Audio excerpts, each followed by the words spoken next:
ఇదే కదా నీ కథ ముగింపులేనిదై సదా సాగదా. ఇదే కదా నీ కథ ముగింపులేనిదై సదా సాగదా.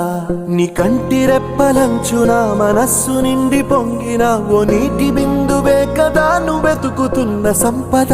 ఒక్కొక్క జ్ఞాపకానికి 100 ఏళ్ల ఆయువుందిగా, ఇంకెన్ని ముందు వేచనో అవన్నీ వెతుకుతూ పదా.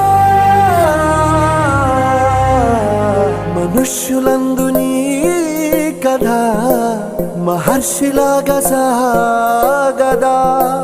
మనుష్యులందు నీ కథ మహర్షిలాగా సాగదా.